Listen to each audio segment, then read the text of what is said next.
Weather Service in Norman has issued a severe thunderstorm warning for east central Bryan County in southeast Oklahoma until 3:45 p.m.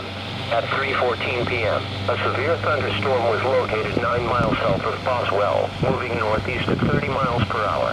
Hazard, 70 miles per hour wind gusts and half-dollar size hail. Source, radar indicated.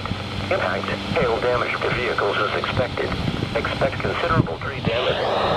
Damage is also likely to mobile homes, roofs, and outbuildings. This severe thunderstorm will remain over many rural areas of east central Bryan County.